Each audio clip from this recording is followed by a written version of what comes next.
चलो फिर स्टार्ट करते हैं आज की क्लास को। नमस्ते। नमस्ते। देखो कल हमने सस्पेंशन पढ़ा था। बताएगा मुझे कोई सस्पेंशन क्या होता है?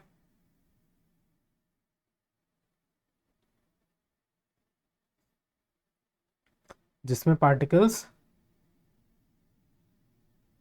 देखो एक बेसिक सा डिफरेंस था, ये मैंने आपको बताया था। सॉल्यूशन में क्या होता है कि पार्टिकल्स विजिबल नहीं होते। सस्पेंशन में पार्टिकल विजिबल होते हैं, उनका साइज बड़ा होता है थोड़ा। और कोलाइड जो होते हैं उसको आज हम पढ़ेंगे। उसमें हमको पार्टिकल्स विजिबल नहीं होते, सही है नहीं, उनका साइज बहुत छोटा होता है, लेकिन सॉल्यूशन से बड़े पार्टिकल्स होते हैं वो। ठीक है।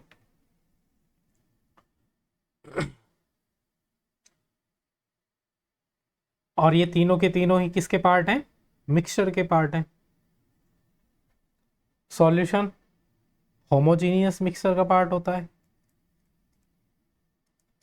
और ये दोनों हेट्रोजीनियस के। तो चलो आज हम पढ़ते हैं। आज हमें पढ़ना है कोलाइड, है ना। तो देखो कोलाइडल सॉल्यूशन क्या होता है। ये भी एक तरह का मिक्सचर होता है, और इसमें क्या होता है, छोटे छोटे पार्टिकल्स होते हैं, ठीक है, जो डिस्पर्स होते हैं किसमें? एक मीडियम में। ठीक है, इसमें हम दो चीजें पढ़ेंगे, एक डिस्पर्स्ड फेस और एक डिस्पर्सिंग मीडियम। देखो अब ये जो कोलाइड होता है, इसमें क्या होता है, पार्टिकल्स जो भी होते हैं वो यूनिफॉर्मली डिस्ट्रीब्यूटेड होते हैं पूरे सॉल्यूशन में, सही है। और इन पार्टिकल्स का जो साइज होता है वो बहुत ही ज़्यादा छोटा होता है। कैसा साइज होता है पार्टिकल्स का? बहुत ही छोटा साइज होता है, सही है। अब छोटा साइज होने की वजह से ये हमको दिखने में ऐसे लगते हैं जैसे ये होमोजीनियस है, मतलब पार्टिकल्स अलग अलग नज़र नहीं आते। हमने होमोजीनियस यही तो पढ़ा था जिसमें पार्टिकल्स अलग अलग नज़र नहीं आते हो, है ना। अब कोलाइड में भी पार्टिकल्स छोटे होते हैं, इसलिए ये हमको देखने में ऐसे लगते हैं जैसे ये होमोजीनियस मिक्सचर है। लेकिन ये रियलिटी में कैसा मिक्सचर होता है? हेट्रोजीनियस मिक्सचर होता है। जैसे बात करें हम मिल्क की, जो दूध होता है, दूध में क्या होता है, दूध में हमको पार्टिकल्स नजर नहीं आते, है ना। और दूध हमको देखने में लगता है पूरा होमोजीनियस, क्योंकि उसमें अलग अलग पार्टिकल्स हमको नहीं देखने को मिलते। लेकिन वो सच में एक हेट्रोजीनियस मिक्सचर होता है, सही है। इसमें पार्टिकल्स का साइज इतना छोटा होता है कि हम उसको नेक्ड आई से नहीं देख सकते, ठीक है। और ये जो कोलाइड होते हैं, ये भी जो लाइट होता है ना, लाइट लाइट को स्कैटर करते हैं। और जो भी, मतलब लाइट का किसी भी मीडियम से पास होना, और पास होने के बाद अगर लाइट का पास पाथ विजिबल है, देखो इसमें देखते हैं अगर हम, ये इसमें हमारे पास दो सॉल्यूशन है। एक तो हमारे पास CuSO4 का सॉल्यूशन है। CuSO4 क्या है हमारे पास? सॉल्यूशन। और ये कैसा सॉल्यूशन है? होमोजीनियस, सही है। और एक हमारे पास मिल्क है। मिल्क कैसा सॉल्यूशन है? हेट्रोजीनियस। तो देखो हमने पढ़ा है कि होमोजीनियस जो होते हैं, जो सॉल्यूशन होते हैं, उसमें जो लाइट का पाथ होता है वो विजिबल नहीं होता। तो देखो इसमें लाइट का पाथ कहीं भी विजिबल नहीं है। लेकिन जो हेट्रोजीनियस मिक्सचर होते हैं ना, या जिसको हम कोलाइड यहाँ पे पढ़ रहे हैं, उसमें लाइट का पाथ विजिबल है। ये लाइट का पाथ इसमें विजिबल है, इस पार्ट से लाइट जा रही है, येलो इस लाइट दिख रही है, इसमें विजिबल नहीं है। तो इसी लाइट के पाथ का विजिबल होना ये कहलाता है टिंडल इफेक्ट। क्या बोलते हैं इस इफेक्ट को? टिंडल इफेक्ट, सही है। ये समझ में आया? किसी भी बीम ऑफ लाइट का जब वो किसी मिक्सचर से पास होती है, तो उस लाइट का पाथ विजिबल होना कहलाता है टिंडल इफेक्ट। कोई डाउट इसमें? जब हम लाइट को किसी सॉल्यूशन से पास करते हैं तो उसका लाइट का जो पाथ होता है वो विजिबल नहीं होता, लेकिन जब हम उसको किसी को लाइट से पास करते हैं, या फिर यही चीज़ हमने उसमें भी देखी है सस्पेंशन में, जब हम सस्पेंशन से किसी लाइट के पाथ को पास करते हैं तो सस्पेंशन में भी विजिबल होती है और कोलाइड में भी लाइट का पाथ विजिबल होता है। किस में विजिबल नहीं होता? सॉल्यूशन में विजिबल नहीं होता। समझ में आया?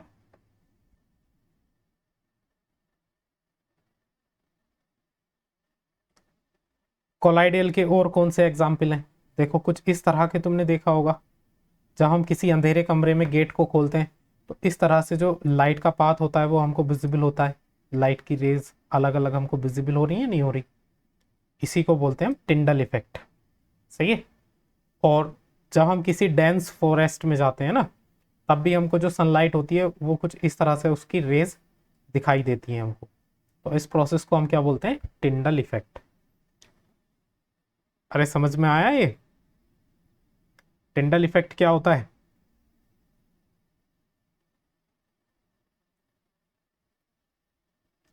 चलो, तो बताओ मुझे अब ये प्रॉपर्टीज देखेंगे कोलाइडियल की। कोलाइडियल कैसा मिक्सचर है? हेट्रोजीनियस मिक्सचर है। सही है। इसमें जो पार्टिकल्स होते हैं वो बहुत ही ज़्यादा छोटे होते हैं, इसलिए हम उनको अपनी आंखों से नहीं देख पाते। ठीक है। लेकिन ये इतने बड़े होते हैं कि ये लाइट को आराम से स्कैटर कर सकते हैं। तो जो कोलाइड होता है उसमें जो लाइट होती है, लाइट का जो पाथ होता है वो विजिबल होता है। क्यों? क्योंकि वो लाइट को स्कैटर करते हैं। अच्छा, जो कोलाइड्स होते हैं वो स्टेबल होते हैं। स्टेबल मतलब कुछ समय के बाद वो नीचे नहीं बैठते। देखो, स्टेबल कौन कौन होता है? एक तो सॉल्यूशन, सॉल्यूशन में भी पार्टिकल्स नीचे नहीं बैठते, और एक कोलाइड। अनस्टेबल क्या होता है? जो सस्पेंशन होता है, सस्पेंशन अनस्टेबल होता है। कहने का मतलब अगर सस्पेंशन को हम कुछ समय तक रखा हुआ छोड़ दें तो उसके पार्टिकल्स नीचे बैठ जाते हैं। जैसे एक सस्पेंशन हमने पढ़ा था, किस किस का? अगर हम पानी में चौक मिला देते हैं, है ना, हमने वाटर लिया और वाटर में अगर हमने चौक पाउडर मिला दिया, तो जब हम इसको सेक करेंगे तब तो ये पार्टिकल्स इसमें विजिबल होंगे, है ना, ये चौक है। लेकिन जैसे ही हम इसको कुछ समय के लिए छोड़ देंगे तो ये पार्टिकल्स सारे नीचे आके बैठ जाएंगे, तो ये अनस्टेबल होता है, इसलिए हम इसको बोलते हैं अनस्टेबल। ठीक है। सॉल्यूशन और कोलाइड्स में ऐसा नहीं होता। ठीक है। अगली प्रॉपर्टी एक पढ़ी थी हमने, फिल्ट्रेशन। देखो, जब हम किसी भी सॉल्यूशन को फिल्टर पेपर से अलग करते हैं तो तब भी हम उसके पार्टिकल्स को अलग अलग नहीं कर सकते, पूरा का पूरा सॉल्यूशन फिल्टर हो जाता है। जैसे अगर हम मान लो कोई अपने पास सॉल्यूशन है जिसमें चीनी और नमक, सॉरी, चीनी और पानी घुला हुआ है, अगर हम उसको किसी फिल्टर पेपर से पास कराएंगे तो ऐसा थोड़ी ना होगा कि चीनी अलग रह जाएगी फिल्टर पेपर में, पानी अलग पास हो जाएगा, नहीं, पूरा का पूरा सॉल्यूशन पास हो जाएगा। लेकिन अगर हम सस्पेंशन को पास कराते हैं किसी फिल्टर पेपर से, सस्पेंशन का अगर हम फिल्ट्रेशन करते हैं, तो जब ये चौक पाउडर नीचे बैठ जाएगा, ये इधर जो चौक पाउडर है, जब हम इस पानी को फिल्टर पेपर से छानेंगे तो ये जो चौक है ये तो फिल्टर पेपर पे रह जाएगा और बाकी जो पानी है वो फिल्टर पेपर से पास हो जाएगा। लेकिन जो कोलाइड होता है इसको भी हम फिल्टर से अलग नहीं कर सकते, क्योंकि इसमें पार्टिकल्स क्या होते हैं? बहुत छोटे होते हैं और वो स्टेबल होते हैं। स्टेबल मतलब वो कुछ समय के बाद नीचे नहीं बैठते। लेकिन जब अगर हमको इसमें से पार्टिकल्स को अलग करना हो तो हम उसके लिए एक नया प्रोसेस यूज करते हैं जिसको बोलते हैं हम सेंट्रीफ्यूगेशन। सेंट्रीफ्यूगेशन किसी ने पढ़ा है क्या? क्या होता है सेंट्रीफ्यूगेशन? आपने पिछली क्लासेस में पढ़ा होगा। कोई बताएगा क्या होता है सेंट्रीफ्यूगेशन?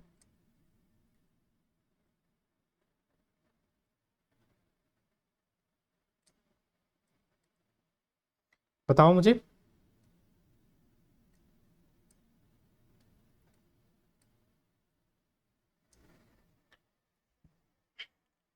जब हमें जो दूध होता है उसमें से अगर हमको घी निकालना होता है तो हम रई का इस्तेमाल करते हैं।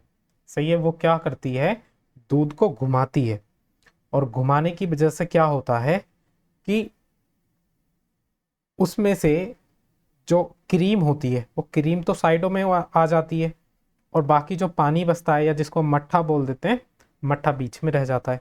इसी प्रोसेस को बोल देते हैं हम सेंट्रीफ्यूगेशन। तो जो कोलाइड्स होते हैं उसमें से अगर हमें पार्टिकल्स को सेपरेट करना हो तो उसके लिए हम कौन सा प्रोसेस यूज करते हैं, सेंट्रीफ्यूगेशन। समझ में आया। सस्पेंशन से अगर हमें पार्टिकल्स अलग करने हो तो उसके लिए कौन सा प्रोसेस यूज करते हैं, फिल्ट्रेशन।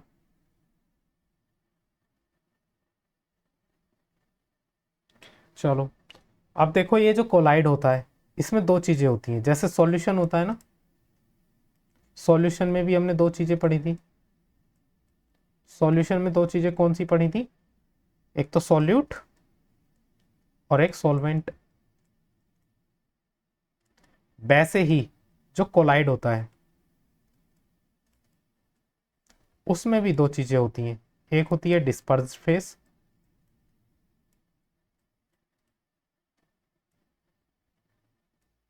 और एक होती है डिस्पर्सिंग मीडियम।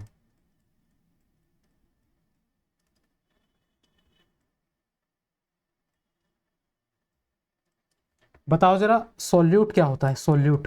सॉल्यूशन में हमने सॉल्यूट क्या पढ़ा था,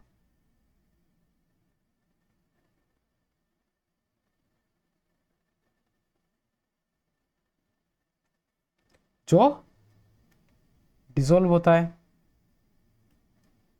वैसे ही जो कोलाइडल होता है उसमें होती है डिस्पर्स्ड फेस।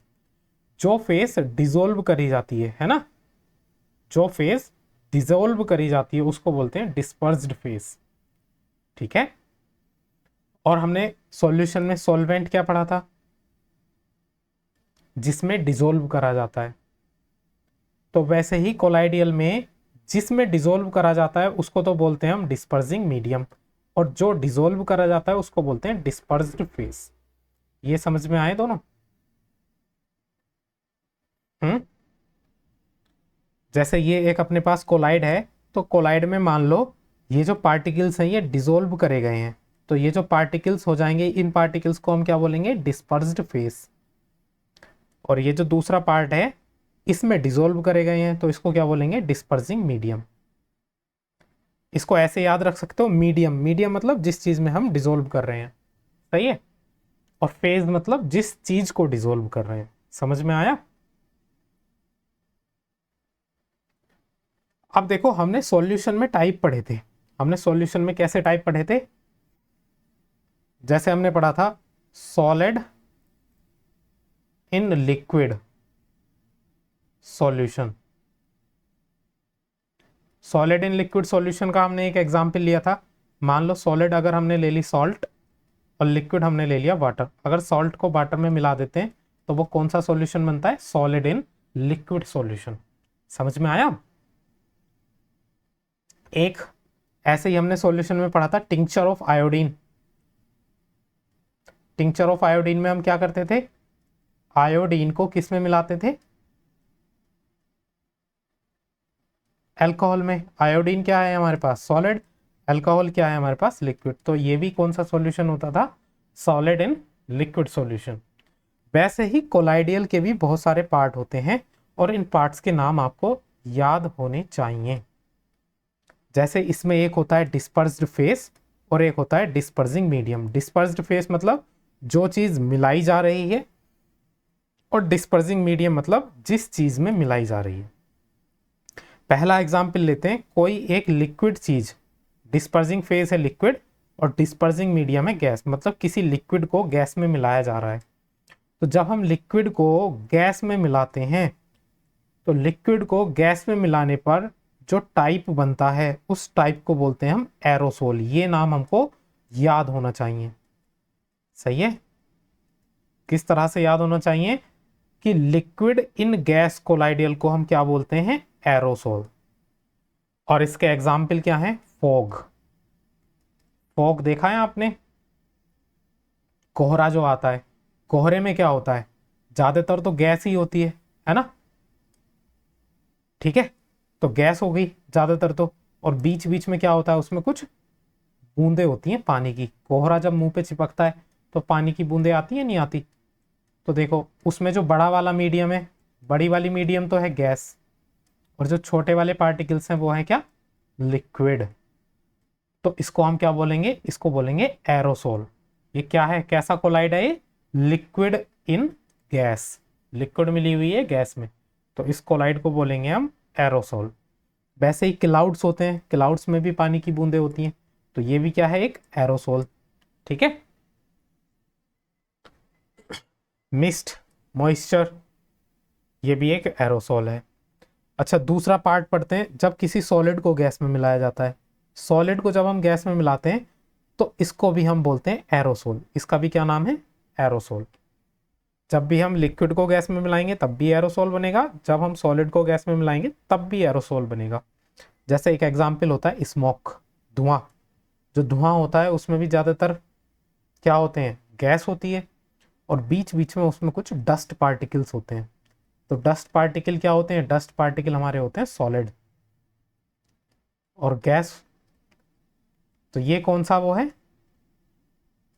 ये है सॉलिड इन गैस, जिसको हम क्या बोलते हैं, एरोसोल। अरे समझ में आ रहा है। दूसरा आता है ऑटोमोबाइल एग्जॉस्ट, जो हमारा व्हीकल से धुआं वगैरह निकलता है, ये भी किस में आता है, एरोसोल में आता है, ठीक है। तीसरा पढ़ते हैं हम gas in liquid. Gas in liquid का मतलब किसी गैस को मिलाया गया है लिक्विड में। जब हम किसी गैस को लिक्विड में मिलाते हैं तो गैस क्या है यहाँ पे, डिस्पर्स फेज, जिसको मिलाया जाता है वो डिस्पर्स फेज होता है, और जिसमें मिलाया जाता है वो डिस्पर्सिंग मीडियम होता है, ठीक है। तो इसका नाम होता है फोम। ये नाम जो है ना, टाइप, ये नाम आपको याद होने चाहिए।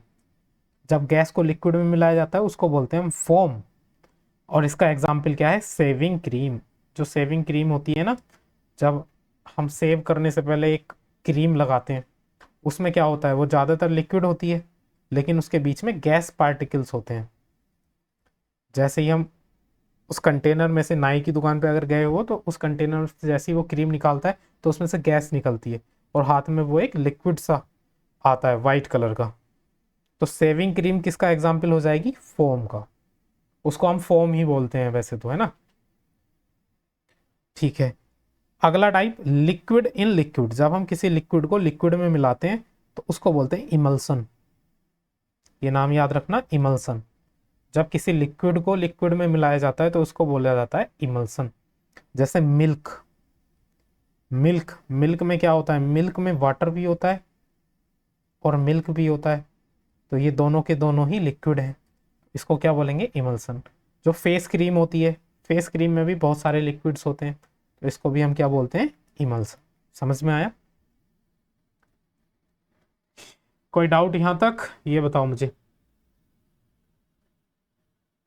ये नाम आपको जरूर याद होने चाहिए, चाहे तो इनको कॉपी में नोट करते रहो हैंड टू हैंड। ये वाली जो टेबल है इसको आप कॉपी में नोट कर सकते हैं। हाँ, सबको साफ नहीं दिख रहा कि केवल आपको, बाकी बताओ सबको क्लियर दिख रहा है? तो आप ऐसा करो, एक बार ना क्लास को फिर से ज्वाइन करो।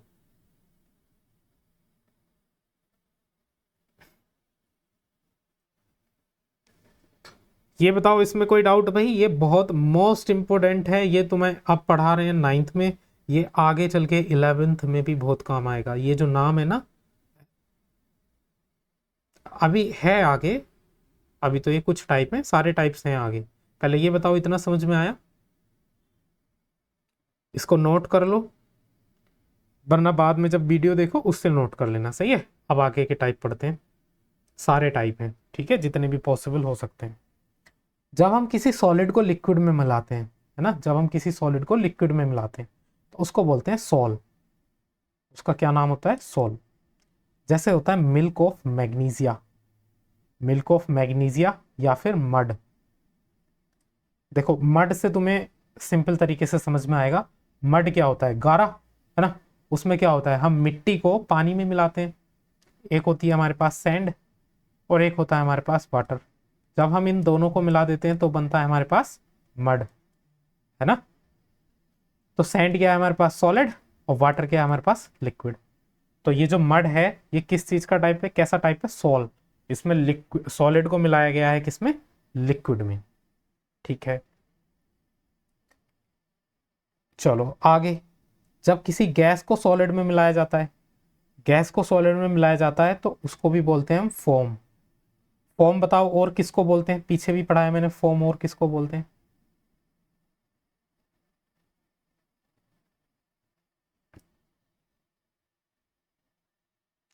जब गैस को लिक्विड में मिलाते हैं तब भी फोम बोलते हैं, और जब गैस को सॉलिड में मिलाते हैं उसको भी हम फोम बोलते हैं। ठीक है, जैसे रबड़ होती है, स्पॉन्ज होता है ना। देखो ये कुछ इस तरह की, ये जो इस तरह की तुमने देखी होगी अपने घर पे, कुछ इस तरह की फोम होती है ना। उसके बीच में क्या होता है, देखो वैसे तो ये सॉलिड पार्ट होता है, लेकिन इसके बीच में अगर हम इसको प्रेस करेंगे तो प्रेस हो जाती है ये। जैसे नीचे स्पॉन्ज कुछ इस तरह के होते हैं ना। वैसे तो ये दिखने में सॉलिड लगता है, लेकिन जब हम इसको प्रेस करते हैं तो प्रेस हो जाती है ये।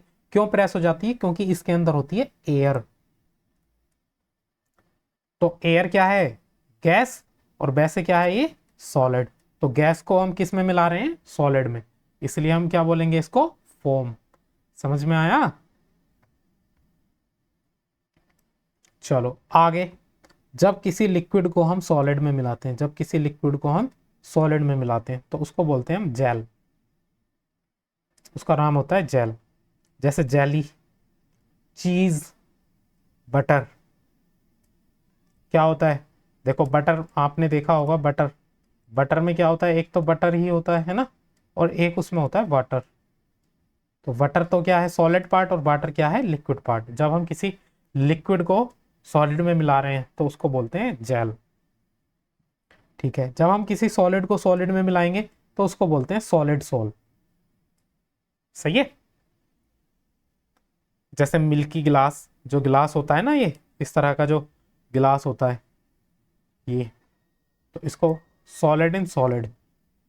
स्टोन्स होते हैं ये भी क्या है, सॉलिड इन सॉलिड। इसको क्या बोलते हैं हम, सॉलिड सोल। अब मुझे आप ये बताओ, इन सारे के सारे टाइप में किसी को कोई दिक्कत, ये सारे टाइप्स मैंने बता दिए हैं आपको। ये जो टाइप लिखे हुए हैं ना, ये नाम आपको याद होने चाहिए। जब गैस लिक्विड में डिसॉल्व होती है तो उसका क्या नाम होता है, फोम। जब गैस को सॉलिड में मिलाते हैं तब भी उसका नाम होता है फोम। ठीक है,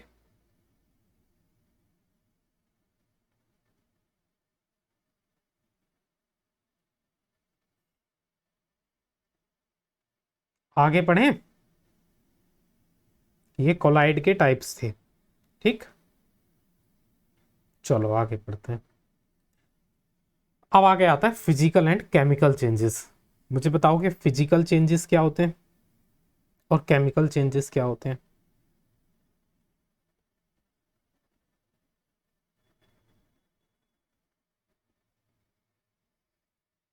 और कोई डेफिनेशन।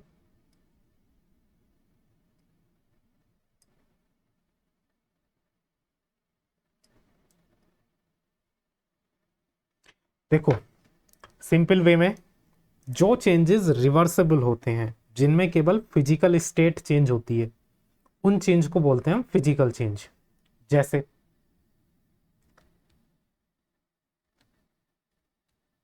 फिजिकल चेंज कौन से होते हैं, जो रिवर्सिबल होते हैं। जैसे कि आइस, यहाँ पे क्या है, सॉलिड, आइस सॉलिड होती है। आइस मेल्ट होके वाटर में कन्वर्ट हो जाती है। वाटर क्या है, लिक्विड। क्या वाटर वापस से आइस बना सकते हैं हम, क्या वाटर से वापस आइस बना सकते हैं, बिल्कुल। तो इसमें क्या हुआ, केवल स्टेट चेंज हुई, सॉलिड से ही किस में चला गया, लिक्विड, और हम लिक्विड से सॉलिड में भी चेंज कर सकते हैं। तो ऐसे चेंजेस जिसमें केवल स्टेट चेंज होती है और जो रिवर्सेबल होते हैं, उन चेंजेस को बोलते हैं हम फिजिकल चेंज। ठीक है, आगे बात करते हैं केमिकल चेंजेस की।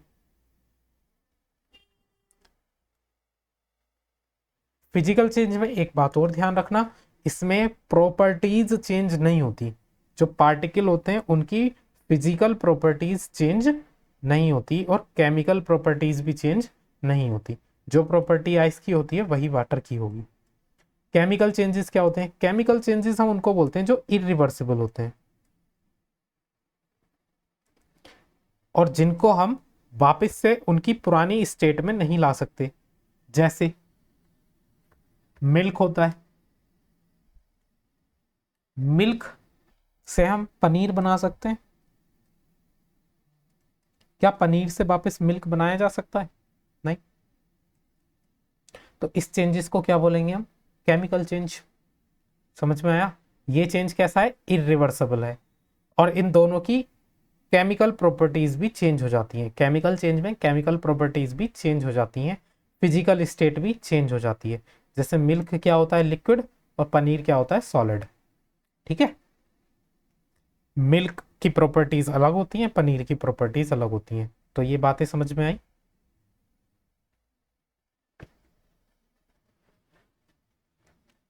चलो अब मुझे बताओ कि जो बर्निंग होता है ना, किसी चीज का जलना, जलना एक केमिकल चेंज होता है। अगर कोई भी चीज जल रही है तो वो एक केमिकल चेंज है। सही है? जैसे अगर लकड़ी जल रही है ना, अगर लकड़ी जल रही है कोई भी, तो वहां पे क्या है? केमिकल चेंजेस है। लकड़ी जलने के बाद राख बनेगी। क्या राख से हम वापस से लकड़ी को प्राप्त कर सकते हैं? नहीं कर सकते। इसलिए ये कैसा चेंज है? Chemical change.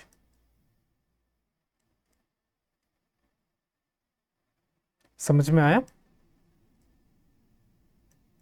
ठीक है, जैसे ये इधर बत्ती जल रही है तो ये भी कैसा चेंज है? Chemical change. वैक्स, मोमबत्ती जल रही है तो ये भी कैसा चेंज है? Chemical change. अब देखो जब मोमबत्ती जलती है ना, तो इसमें दोनों चीजें होती हैं, केमिकल चेंज भी और फिजिकल चेंज भी। अगर तुमसे पूछा जाए मेल्टिंग ऑफ वैक्स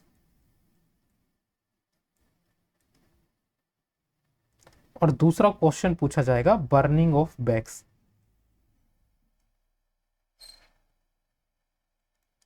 वैक्स मतलब मोम।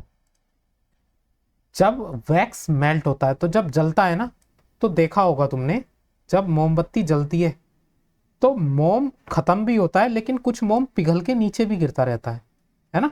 ये मोम पिघलता रहता है और कुछ नीचे भी गिरता रहता है, और कुछ मोम ऐसा होता है जो जलता रहता है। तो जो मोम पिघल के नीचे गिरता रहता है तो उसकी तो केवल स्टेट चेंज होती है ना, वो बस पिघल रहा है। तो मेल्टिंग ऑफ वैक्स जो होता है, मेल्टिंग ऑफ वैक्स होता है फिजिकल चेंज। लेकिन जो वैक्स जल रहा है वो तो जल के उसकी स्टेट चेंज हो गई, सारा वो गैस में बदल गया, तो उसको बोलते हैं केमिकल चेंज। ये पॉइंट तुम्हें जरूर ध्यान रखना है, ठीक है? नहीं, ये बहुत बारीक बात है इसकी। जब भी पूछा जाए मेल्टिंग ऑफ वैक्स, तो मेल्ट हो रहा है मतलब केवल वो सॉलिड से लिक्विड में चेंज हो रहा है। जैसे ही मोमबत्ती के साइड में मेल्ट हो रहा है, सही है? मेल्ट होके तुमने देखा होगा जब मोमबत्ती जलाते हैं तो कुछ मोम ऐसा होता है कि मेल्ट होके उसके नीचे जमा हो जाता है, लेकिन कुछ मोम ऐसा होता है जो मोमबत्ती से पूरा जल जाता है। सही है? तो मेल्टिंग वाला जो वैक्स होता है वो तो आएगा फिजिकल चेंज में, और जो बर्निंग वाला वैक्स होगा वो आएगा किस में? Chemical change. ठीक है भाई, कोई डाउट? बताओ कोई डाउट हो तो। चलो अब आगे हमने जो प्योर सब्सटेंस की केवल डेफिनेशन पढ़ी थी, अब हम प्योर सब्सटेंस को अच्छे से पढ़ते हैं। प्योर सब्सटेंसेस क्या होते हैं? पहले हमने डेफिनेशन पढ़ी थी, मुझे डेफिनेशन बताओ। डेफिनेशन में हमने क्या पढ़ा था प्योर सब्सटेंसेस के बारे में?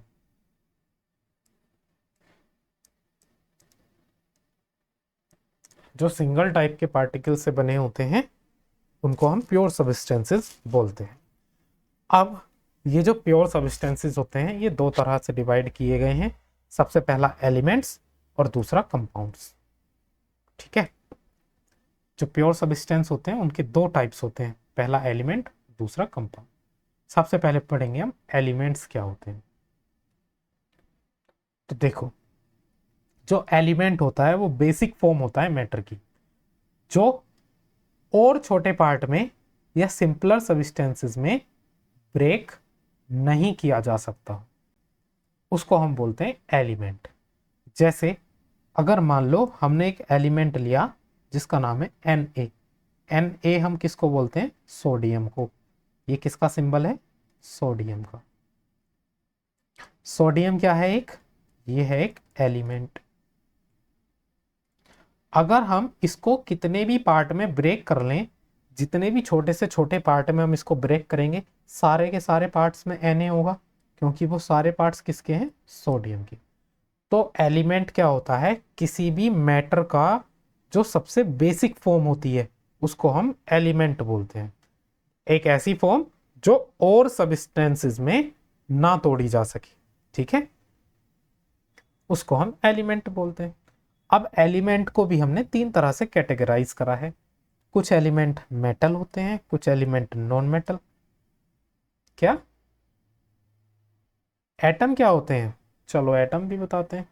देखो, एटम होता है किसी भी मैटर की सबसे बेसिक चीज, है ना, सबसे बेसिक फॉर्म जो होती है। जैसे हमारा जो ह्यूमन बॉडी है, ह्यूमन बॉडी की सबसे छोटी जो यूनिट है उसको हम क्या बोलते हैं? सेल। सही है, सेल से मिलके बनी हुई है। वैसे ही कोई भी ऑब्जेक्ट एटम से मिलके बना होता है, ठीक है। किसी भी ऑब्जेक्ट की, किसी भी मैटर की सबसे छोटी से छोटी यूनिट कहलाती है एटम। एटम वैसे तो हम आगे चैप्टर है उसमें पढ़ेंगे पूरा एटम क्या होता है। अब एटम की स्ट्रक्चर कैसी होती है? नहीं, एलिमेंट भी सिंगल टाइप ऑफ एटम से मिलके बने होते हैं। एलिमेंट क्या हो गए?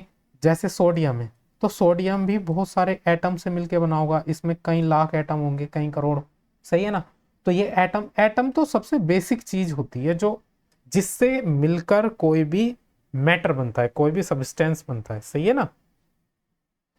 अब एटम अगर Na के हैं, केवल सोडियम के एटम हैं, तो उसको बोल देंगे एलिमेंट। जिसमें सिंगल टाइप के एटम हो, ऐसे भी बोल सकते हैं, जिसमें केवल सिंगल टाइप के एटम हो उसको बोलेंगे हम एलिमेंट। ठीक है। जैसे मान लो अगर हमारे पास एक ईंट है, तो ईंट किस चीज से मिलके बनी है? ईंट बनी है मिट्टी से। मिट्टी में छोटे छोटे पार्टिकल्स के कण होते हैं ना, रेता होता है, रेते में छोटे छोटे पार्टिकल्स होते हैं।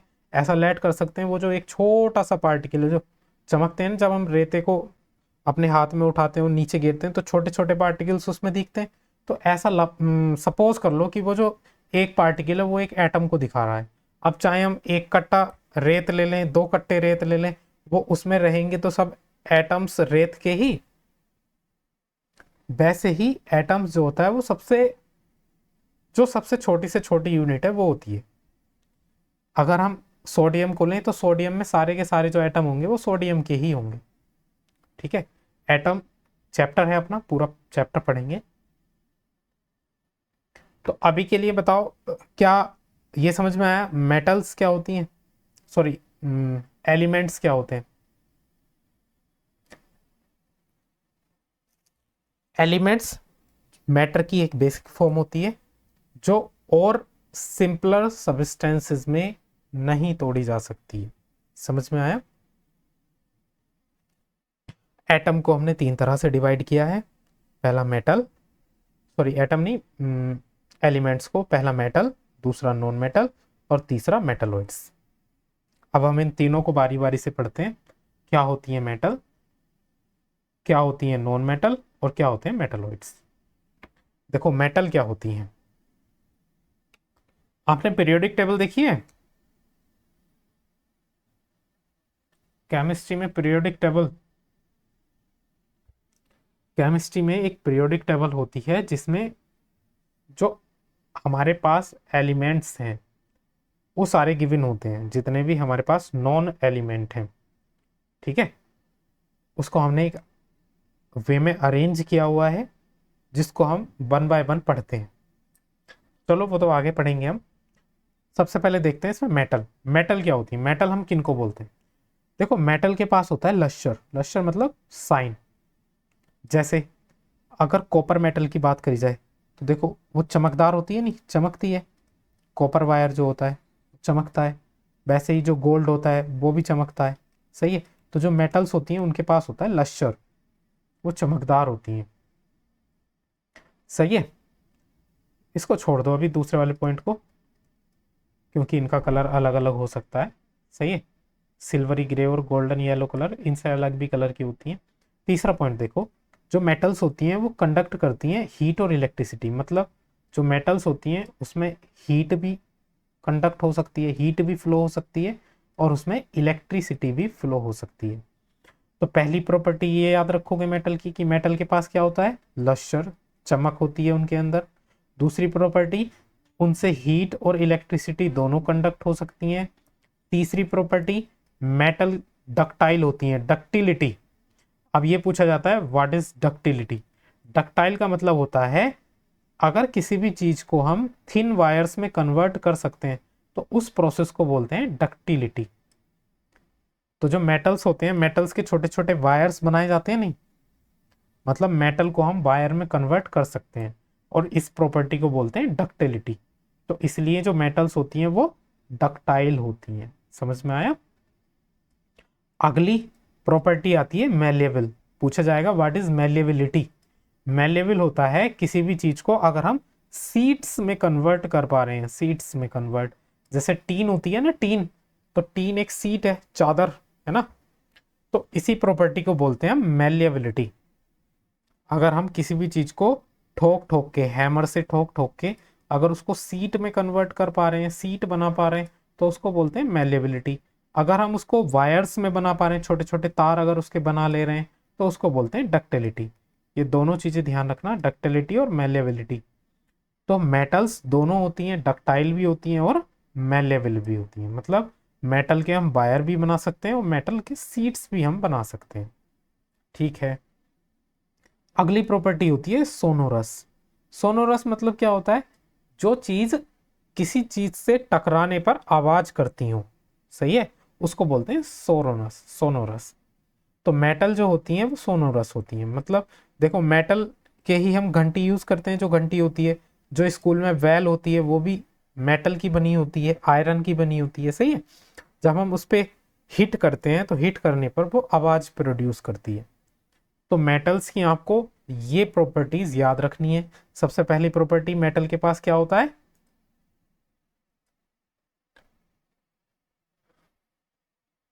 मेटल के पास क्या होता है, लश्चर। दूसरा, मेटल क्या क्या कंडक्ट कर सकती हैं, हाँ। फिर तीसरा, मेटल कैसी होती हैं, डक्टाइल। डक्टाइल मतलब उनके हम वायर्स बना सकते हैं। फिर अगला, कैसी होती हैं मेटल्स, मेलेबल होती हैं। मेलेबल का मतलब, हाँ, उनकी हम थिन सीट्स, पतली पतली सीट्स बना सकते हैं। चौथा, कैसी होती हैं, सोनोरस। सोनोरस मतलब वो किसी चीज से टकराने पर क्या करती हैं, आवाज करती हैं। तो ये मोस्ट इंपोर्टेंट प्रॉपर्टीज थी मेटल्स की, इनको याद रखना है।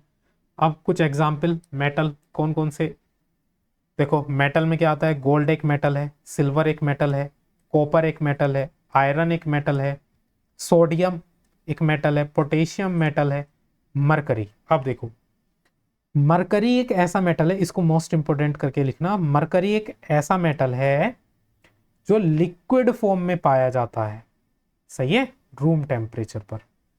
बाकी सारी की सारी मेटल्स देखो सॉलिड फॉर्म में है, लेकिन मरकरी जो होता है वो कैसी फॉर्म में पाया जाता है, लिक्विड फॉर्म में पाया जाता है। देखो मरकरी ये लिक्विड फॉर्म में है इधर। तो रूम टेम्परेचर पर क्वेश्चन पूछा जाएगा, बताओ कौन सी मेटल ऐसी है जो रूम टेम्परेचर पर लिक्विड होती है, तो आंसर क्या हो जाएगा उसका, मरकरी, ठीक है। मरकरी का यूज हम कहाँ करते हैं, थर्मोमीटर में हम मरकरी का यूज करते हैं। चलो इसी से रिलेटेड मैं आपको एक बात बता देता हूं। जो मरकरी थर्मोमीटर होता है उसको हम एरोप्लेन्स में नहीं ले जा सकते, उसका कोई रीजन है? आप बता सकते हो क्यों नहीं ले जा सकते?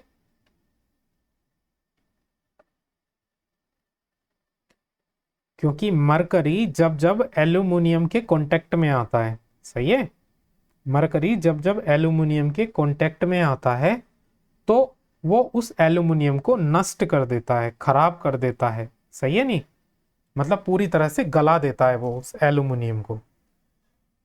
इसलिए जो एरोप्लेन होता है, एरोप्लेन की जो सरफेस होती है, एरोप्लेन की सरफेस ज़्यादातर मेटल में जो उसमें यूज़ होता है एल्यूमिनियम होता है, सही है। अगर बाय चांस थर्मोमीटर एरोप्लेन के अंदर टूट गया तो थर्मोमीटर से मरकरी निकल जाएगी, एरोप्लेन में अगर गिर जाएगी तो क्या होगा, मरकरी एल्यूमिनियम को गला सकती है, नष्ट कर देगी, जिससे क्या होगा, एरोप्लेन में एक बड़ा हादसा हो सकता है, सही है। इसलिए मरकरी थर्मोमीटर एरोप्लेन में ले जाने अलाउ नहीं है। चलो अब नॉन मेटल्स की कुछ प्रॉपर्टी देख लेते हैं। नॉन मेटल अलग अलग कलर की हो सकती है ना, इसको तो छोड़ो, कलर को तो छोड़ो। जो दूसरी है ये इंपॉर्टेंट है, जो नॉन मेटल होती हैं वो पुअर कंडक्टर होती हैं। किस चीज़ की पुअर कंडक्टर होती हैं? हीट और इलेक्ट्रिसिटी। लेकिन मेटल हमने क्या पढ़ा है, मेटल गुड कंडक्टर होती हैं और नॉन मेटल क्या होती हैं, पुअर कंडक्टर होती हैं, ठीक है। मेटल के पास तीनों चीजें होती हैं, लस्टर भी होता है, सोनोरस भी होती हैं और मेलेबल भी होती हैं। लेकिन नॉन मेटल के पास ना तो लस्टर होता, ना वो सोनोरस होती और ना वो मेलेबल होती। समझ में आया? जैसे नॉन मेटल में क्या आता है, हाइड्रोजन नॉन मेटल है, oxygen, iodine, carbon, bromine, chlorine, है ना। ये कुछ नाम आप याद रख लो नॉन मेटल के, ठीक है। अब तीसरा हमने पढ़ा था मेटलॉइड्स। मेटलॉइड्स क्या होते हैं? देखो कुछ हमने मेटल पढ़ी और फिर नॉन मेटल पढ़ी। अब मेटलॉइड्स क्या होते हैं? जिनके पास दोनों की प्रॉपर्टी होती है, कुछ प्रॉपर्टी तो मेटल की हो और कुछ प्रॉपर्टी नॉन मेटल की हो। तो ऐसे एलिमेंट्स जिनके पास मेटल और नॉन मेटल दोनों की प्रॉपर्टी होती हैं उनको हम बोलते हैं मेटलॉइड्स। याद रखोगे? जैसे बोरोन, सिल्वन, सिलिकॉन, जर्मेनियम, है ना।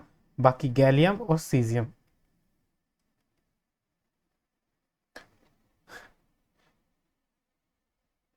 इतनी बात ध्यान है, ये तीन अभी याद रखना तुम, बोरोन, सिल्वर और जर्मेनियम। गैलियम और सीजियम को अभी दूसरी तरह से अभी हम पढ़ेंगे। मेटलॉइड्स पता चला, मेटलॉइड्स क्या होते हैं? बताओ जरा, मेटलॉइड्स क्या बताए थे मैंने अभी?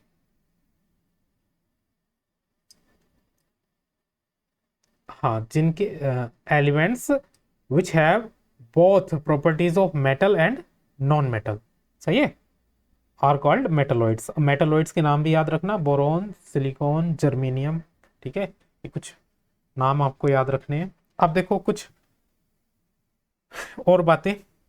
देखो अभी तक 100 से भी ज्यादा एलिमेंट हमको नोन है, मतलब 100 से भी ज्यादा एलिमेंट्स का हमको पता है। उसमें से जो 92 एलिमेंट्स हैं वो तो नेचुरली पाए गए हैं, और जो अदर्स हैं उससे अलग, उसमें से कुछ है मैन मेड, ठीक है।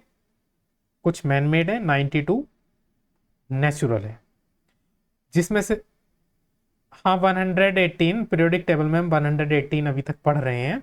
यहाँ पे लिखा हुआ है मोर देन 100, है ना। 118 एलिमेंट्स अभी पीरियोडिक टेबल में दिए हुए होते हैं। 92 तो नेचुरल होते हैं, नेचुरल हैं, और बाकी जो हैं वो मैन मेड है। उसमें से ज़्यादातर सॉलिड होते हैं, वैसे तो गैस भी है, लिक्विड भी है, लेकिन ज़्यादातर मेजोरिटी जो है वो कैसी है, सॉलिड। ज़्यादातर एलिमेंट सॉलिड है।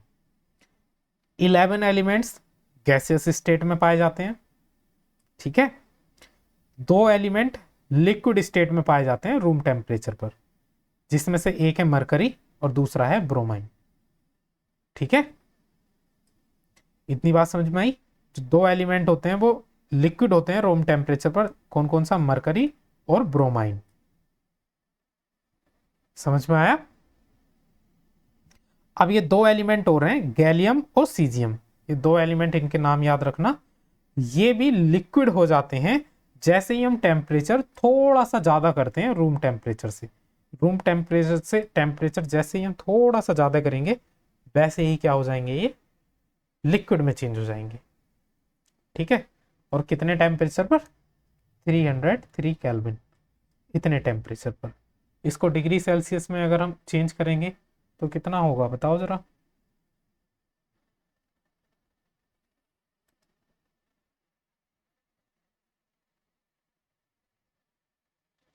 273 को इसमें से हम सब्ट्रैक्ट कर देंगे तो कितना आएगा? 31।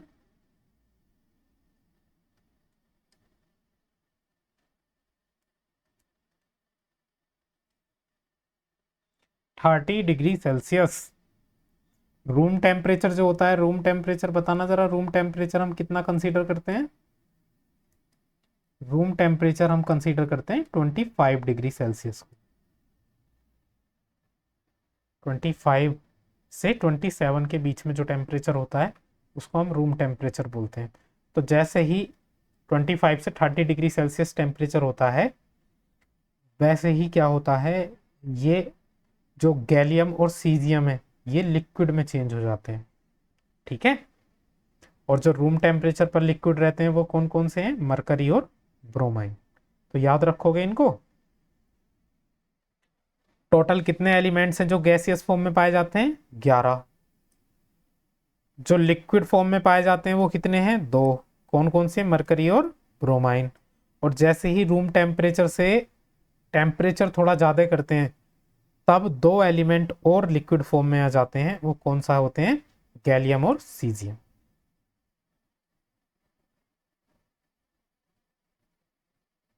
हाँ, नाइट्रोजन ऑक्सीजन एलिमेंट हैं, गैसियस फॉर्म में पाए जाते हैं। देखो सही है। चलो अब बात करते हैं कंपाउंड की। कंपाउंड क्या होते हैं? देखो कंपाउंड जब हम 2 या 2 से ज़्यादा एलिमेंट को मिला देते हैं तब बनते हैं कंपाउंड।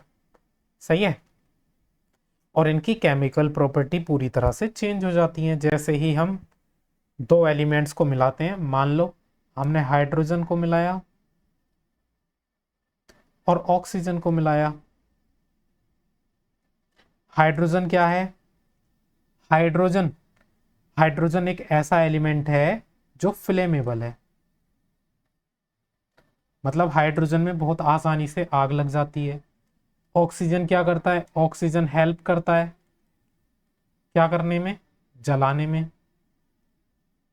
लेकिन जैसे ही हम इन दोनों को मिलाते हैं, एक प्रपोर्शन में मिलाना होता है, तो हम इन दोनों को मिला के क्या बनाते हैं? वाटर। अगर हम इन दोनों एलिमेंट की अलग अलग प्रॉपर्टी देखें तो हाइड्रोजन एक जलने वाला एलिमेंट है, बहुत आसानी से जल जाता है ये। ऑक्सीजन जलने में हेल्प करता है। अब दोनों को मिलाया हमने तो दोनों को मिलाने पर हमें वाटर मिला। क्या वाटर जलता है या जलाने में हेल्प करता है? वाटर तो हम ज़्यादातर आग को बुझाने में काम में लाते हैं। तो क्या हुआ, इनकी केमिकल प्रॉपर्टी चेंज हो गई नहीं हो गई? तो कंपाउंड क्या होते हैं? कंपाउंड जब 2 या 2 से ज़्यादा एलिमेंट्स को हम मिला देते हैं उसके बाद जो हमारे पास एक नया सब्सटेंस बनता है, जिस सब्सटेंस की केमिकल प्रॉपर्टीज पुराने वाले एलिमेंट से अलग होती हैं, उसको हम बोलते हैं कंपाउंड। समझ में आया? जैसे H2O वाटर, वाटर में कौन कौन से एलिमेंट हैं? एक तो हाइड्रोजन और एक ऑक्सीजन। एक होता है ग्लूकोज, ग्लूकोज में कौन कौन से एलिमेंट हैं? कार्बन है, हाइड्रोजन है और ऑक्सीजन है। ठीक है, चलो अब देखो, ये मैंने अभी बताया था कि कैसे केमिकल प्रॉपर्टीज चेंज हो जाती हैं। इसको हम एक्सपेरिमेंट से भी कर सकते हैं। देखो अगर हम इनको, एक होता है फिजिकल चेंज, एक होता है केमिकल चेंज, हमने पढ़ा था अभी। तो अगर हम देखो 5 ग्राम आयरन लें, आयरन मतलब लोहे की फिलिंग्स लें, और 3 ग्राम सल्फर लें, सल्फर एक पाउडर होता है, सही है ना। उसको अगर मिलाएं तो मिलाने पर कुछ इस तरह का पाउडर बनता है।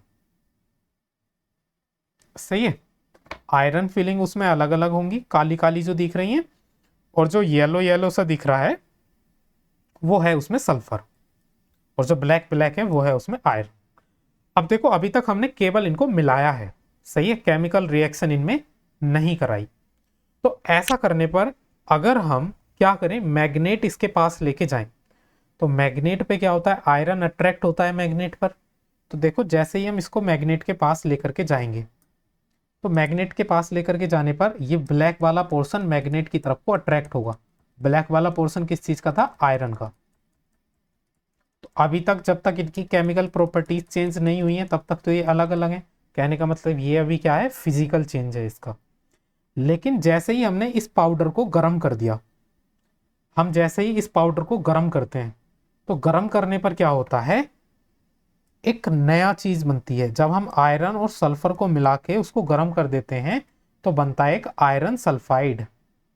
अब आयरन सल्फाइड क्या होता है, उसके पास अगर मैग्नेट को लेकर के जाएंगे तब मैग्नेट उससे नहीं चिपकेगी। क्यों, क्योंकि अब यहाँ पे हुई है क्या, एक केमिकल रिएक्शन।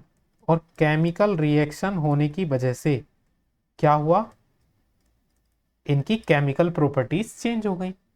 जब तक केमिकल रिएक्शन नहीं हुई थी तब तक देखो आयरन की एक ऐसी प्रॉपर्टी है जो मैग्नेट से चिपकता है, तो वो चिपक रहा था। लेकिन केमिकल रिएक्शन होने के बाद उसकी प्रॉपर्टी चेंज हो गई। अब बन गया ये आयरन सल्फाइड, एक नया सब्सटेंस बन गया जिसको हम कंपाउंड बोल सकते हैं। अब ये अट्रैक्ट नहीं हो रहा। समझ में आया? चलो आगे ये 2-3 एक्सपेरिमेंट है, इसको अभी हम छोड़ देते हैं। अब देखो मिक्सर और कंपाउंड में क्या डिफरेंस है। मिक्सर क्या पढ़ा था हमने, मिक्सर पढ़ा था हमने जब हम दो या दो से ज्यादा प्योर सब्सटेंसेस को मिला के बनाते हैं वो मिक्सर होता है। और कंपाउंड क्या होता है, कंपाउंड तब बनता है जब हम एलिमेंट्स को मिलाते हैं। तो देखो सबसे पहला डिफरेंस, मिक्सर क्या होता है, या तो एलिमेंट को मिलाओ या कंपाउंड को मिलाओ, टुगेदर एक साथ मिलाओ, लेकिन कोई भी नया कंपाउंड फॉर्म नहीं होता, कोई भी नया कंपाउंड फॉर्म नहीं होता। लेकिन कंपाउंड में क्या होता है, जब हम एलिमेंट्स को मिलाते हैं तो वो हमेशा एक नया कंपाउंड बनाते हैं। मिक्सर में क्या होता है, केवल हम मिक्स करते हैं, कोई भी नया कंपाउंड फॉर्म नहीं होता। जैसे अभी हमने क्या करा था, यहाँ पे देखो सल्फर और आयरन को मिक्स करा था, तो ये इसको हम बोलेंगे ये है एक मिक्सचर। लेकिन जैसे ही हमने इनकी केमिकल रिएक्शन करा दी तो क्या बना हमारे पास, आयरन सल्फाइड। इस आयरन सल्फाइड को बोलेंगे हम कंपाउंड। तो देखो मिक्सर में क्या होता है, मिक्सर में कोई भी नया कंपाउंड नहीं बनता। लेकिन कंपाउंड क्या होता है, जब हम एलिमेंट्स को मिलाते हैं तो एक नया कंपाउंड बनता है। ठीक है। मिक्सचर क्या होता है, मिक्सचर में वेरिएबल कंपोजिशन होता है। वेरिएबल कंपोजिशन का मतलब जितना मर्जी हमें आ रहा है उतना मिला दो। मान लो हमें 10 ग्राम मिलाना है आयरन और 20 ग्राम मिलाना है हमें सल्फर, तो इसमें जो मन करे उतना मिला दो, हमें मिक्सर ही तो बनाना है, दोनों को मिलाना है। लेकिन कंपाउंड में ऐसा नहीं होता, कंपाउंड में होता है फिक्स्ड कंपोजिशन। मान लो अगर हमें वाटर मिलाना है तो वाटर बनाना है तो वाटर में हमें 2 मॉलिक्यूल्स हाइड्रोजन के लेने पड़ेंगे और 1 मॉलिक्यूल ऑक्सीजन का। ऐसा नहीं कर सकते हम कि 2 मॉलिक्यूल हाइड्रोजन के ले लिए और 2 ही ऑक्सीजन के, ये कोई कंपाउंड नहीं बनेगा ऐसे। सही है। इसमें क्या होता है, फिक्स्ड कंपोजिशन होता है।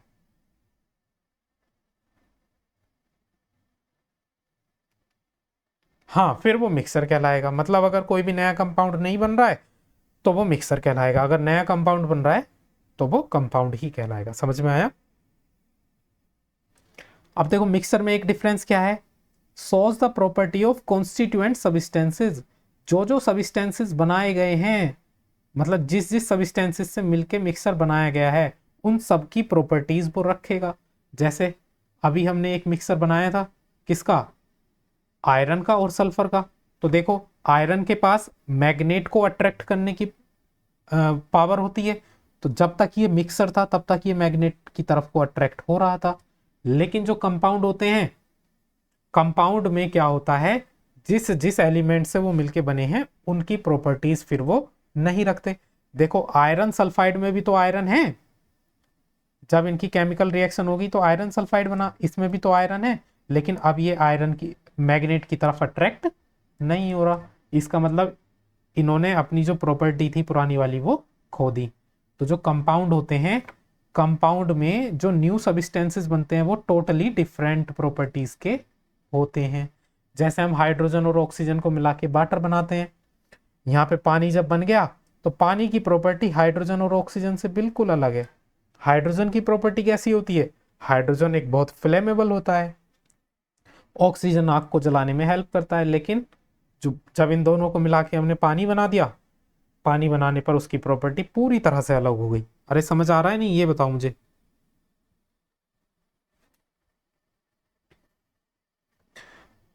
एक अगला, जो एक कॉन्स्टिट्यूएंट होते हैं मिक्सचर से, उनको हम सेपरेट कर सकते हैं बाय फिजिकल मेथड्स।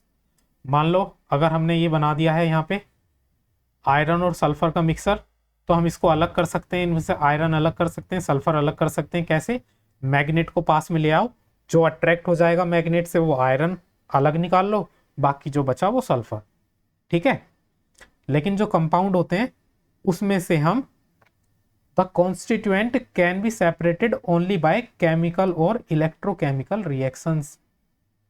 केवल रिएक्शंस से या फिर इलेक्ट्रोकेमिकल रिएक्शन से हम अलग कर सकते हैं। जैसे हम पानी का इलेक्ट्रोलाइसिस कराते हैं, तो पानी का जैसे इलेक्ट्रोलाइसिस कराते हैं तो हमें हाइड्रोजन गैस और ऑक्सीजन गैस अलग अलग मिलती है। तो अभी के लिए इतना ध्यान रख सकते हो कि मिक्सर जो होते हैं, मिक्सर के एलिमेंट्स को हम फिजिकल मेथड से अलग करते हैं, लेकिन जो कंपाउंड होते हैं उनको हम केमिकल रिएक्शन से अलग करते हैं। ठीक है। अब देखो, ये जिस टेबल की मैं बात कर रहा था जहां से तुम्हें डाउट आ रहे थे, ये वो टेबल है। हमने इस चैप्टर में जो पढ़ा, मैटर पढ़ा है ना, कि मैटर प्योर है या नहीं। मैटर को हमने दो तरह से बांटा है, एक तो प्योर सब्सटेंसेस और एक दूसरा मिक्सर। प्योर सब्सटेंसेस में क्या आते हैं? केवल एलिमेंट। और क्या आते हैं? कंपाउंड।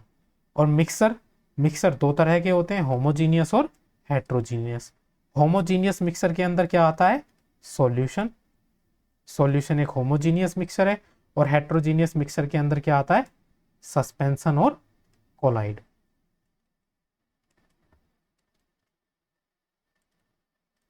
अब बताओ मुझे, तुम बोल रहे थे कि क्या सॉल्यूशन को हम प्योर सब्सटेंस बोल सकते हैं? नहीं, क्योंकि सॉल्यूशन किसका पार्ट होता है? मिक्सर का पार्ट होता है। सस्पेंशन भी मिक्सर का पार्ट होता है, कोलाइड भी मिक्सर का पार्ट होता है। प्योर सब्सटेंसेस किसको बोला जाता है? केवल एलिमेंट और कंपाउंड को। समझ में आया? हम्म। हाँ, मिक्सर इम्प्योर सब्सटेंसेस होते हैं।